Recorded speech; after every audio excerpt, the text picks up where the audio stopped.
வணக்கம். இன்றைய முக்கிய செய்திகள். அமெரிக்க அதிபர் டொனால்ட் ட்ரம்ப் அவர்கள் பிரதமர் நரேந்திர மோடி அவர்களை விரைவில் வெள்ளை மாளிகைக்கு வருகை தருமாறு அழைப்பு விடுத்துள்ளார் என்று தகவல் வெளியாகியுள்ளது. தமிழகத்தில் பள்ளி கல்வித்துறை அதிகாரிகள் மற்றும் பணியாளர்கள் காலை 10 மணிக்கு முன்பே அலுவலகம் வர வேண்டும் என்று உத்தரவிடப்பட்டுள்ளது. மார்ச்சில் வெளிநாடு வாழ் இந்தியர்களின் நிலுவையில் உள்ள வைப்புத் தொகை 19,000 கோடிக்கும் மேல் சரிந்துள்ளதாக தகவல் வெளியாகியுள்ளது.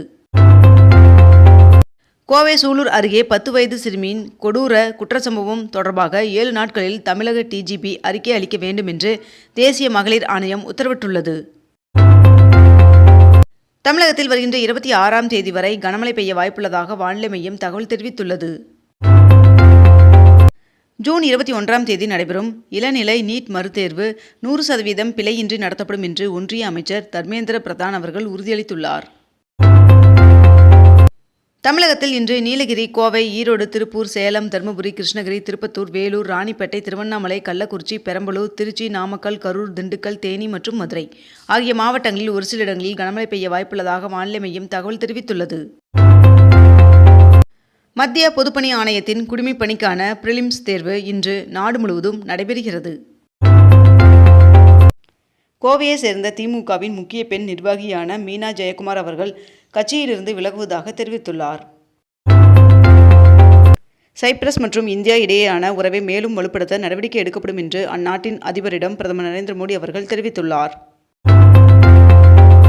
பாகிஸ்தான் வங்கதேச எல்லைகளில் ஊடுருவலை தடுக்க அடுத்த ஆண்டு ஸ்மார்ட் பார்டர் திட்டம் தொடங்கப்படும் என்று ஒன்றிய அமைச்சர் அமித்ஷா அவர்கள் தகவல் தெரிவித்துள்ளார்.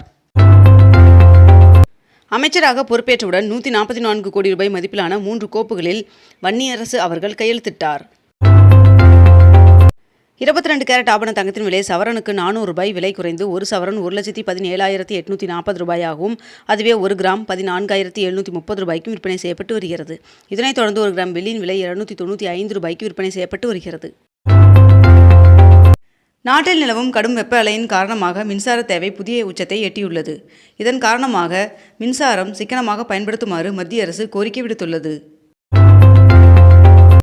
ஒன்றிய அமைச்சரவை கூட்டத்தில் கடந்த காலத்தை மறந்துவிட்டு எதிர்கால வளர்ச்சிக்காக பாடுபடுமாறு பிரதமர் நரேந்திர மோடி அவர்கள் அறிவுறுத்தியுள்ளார்.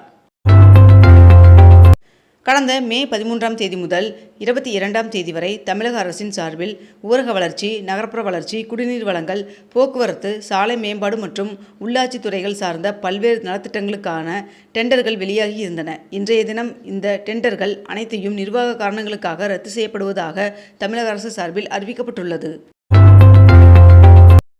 கால்நடை மருத்துவ படிப்பிற்கு வருகின்ற 25ஆம் தேதி முதல் மேற்கண்ட இந்த இணையதளத்தில் விண்ணப்பிக்கலாம் என்று தெரிவிக்கப்பட்டுள்ளது.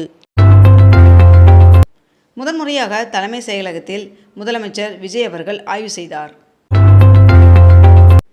60 நாட்களில் நிர்வாக மாற்றத்தை காட்டுவோம் என்று அமைச்சர் ஆதவ் அர்ஜுனா அவர்கள் தெரிவித்துள்ளார். ரயில்வே ஆட்சேர்ப்பு வாரியம் நாடு முழுவதும் 6,565 டெக்னீஷியன் காலி பணியிடங்களை நிரப்புவதற்கான அறிவிப்பு வெளியிட்டுள்ளது. தகுதியானவர்கள் ஜூன் 30ஆம் தேதி முதல் ஆன்லைனில் விண்ணப்பிக்கலாம் என்றும் தெரிவிக்கப்பட்டுள்ளது. இஸ்ரோவின் சந்திரயான் 3 திட்டத்திற்கு உலகின் உயரிய விண்வெளி விருதுகளில் ஒன்றான கார்டன்ட் விண்வெளி விருது வழங்கப்பட்டுள்ளது. நேபாளில் சர்வதேச சிலம்பு விளையாட்டுப் போட்டி நடைபெற்றது. இதில் தங்கம் வென்ற 25 மாணவர்கள் திமுக தலைவர் மு.க.ஸ்டாலின் அவர்களை நேரில் சந்தித்து வாழ்த்து பெற்றனர். சென்னை உயர்நீதிமன்றத்தில் தற்காலிகமாக ஆஜராக 5 குற்றவியல் வழக்கறிஞர்கள் நியமனம் செய்து தமிழக அரசு ஆணை பிறப்பித்துள்ளது. 10 மாநிலங்களில் காலியாகும் 24 மாநிலங்களவை இடங்களுக்கும் மகாராஷ்டிரா மற்றும் தமிழ்நாடு மாநிலங்களில் தலா ஒரு காலி இடத்திற்கும் வருகின்ற ஜூன் 18ஆம் தேதி தேர்தல் அறிவிக்கப்பட்டுள்ளது.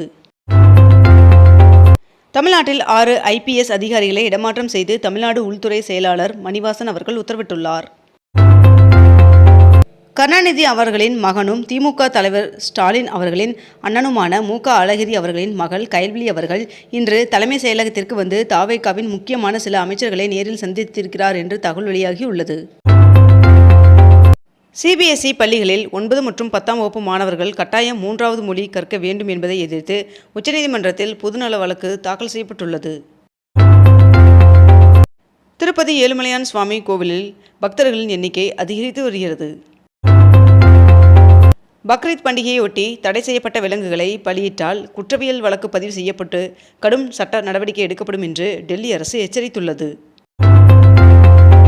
தமிழ்நாடு அமைச்சரவையில் விசிக எம்எல்ஏ வன்னியரசு அவர்களுக்கும் ஷாஜகான் அவர்களுக்கும் அமைச்சர் பதவி வழங்கப்பட்டுள்ளது. மேலும் அமைச்சர் வன்னியரசு அவர்களுக்கு ஆதிதிராவிடர் மற்றும் பழங்குடியினர் நலத்துறை ஒதுக்கீடு செய்யப்பட்டுள்ளது. ஷாஜகான் அவர்களுக்கு சிறுபான்மை நலத்துறை ஒதுக்கீடு செய்யப்பட்டுள்ளதாக தகவல் வெளியாகியுள்ளது. அதிகபட்சமாக உத்தரப்பிரதேச மாநிலம் பண்டாவில் 118 டிகிரி ஃபாரன்ஹீட் வெப்பம் பதிவாகியுள்ளது. மேகதாது அணையை எதிர்க்க தமிழ்நாட்டிற்கு உரிமை இல்லை என கூறிய கர்நாடக துணை முதல்வருக்கு எடப்பாடி பழனிசாமி அவர்கள் கண்டனம் தெரிவித்துள்ளார். அமைச்சர்களாக பொறுப்பேற்றுள்ள வன்னியரசு மற்றும் ஷாஜகான் அவர்களுக்கு தனது வாழ்த்துக்களை திமுக தலைவர் மு.க. ஸ்டாலின் அவர்கள் தெரிவித்துள்ளார். தமிழ்நாட்டில் ஜூன் 18ஆம் தேதி மாநிலங்களவை இடைத்தேர்தல் நடைபெறும் என்று தேர்தல் ஆணையம் அறிவித்துள்ளது. நாடு முழுவதும் கடும் வெப்பம் வீசி வரும் நிலையில் இதுவரை இல்லாத அளவிற்கு 270 ஜிகாவாட் என்ற புதிய உச்சத்தை மின் தேவை எட்டியுள்ளதாக தகவல் வெளியாகியுள்ளது. வீட்டு வசதி மற்றும் நகர்ப்புற வளர்ச்சித்துறை அமைச்சர் ராஜ்குமார் அவர்கள் சென்னை ராயப்பேட்டையில் வீட்டு வசதி வாரியத்தால் கட்டப்பட்டு வரும் வணிக வளாகத்தை பார்வையிட்டு ஆய்வு செய்தார். தமிழகத்தில் புதிதாக செயற்கை நுண்ணறிவு தொழில்நுட்பத்துறை உருவாக்கப்பட உள்ளதாக தெரிவிக்கப்பட்டுள்ளது.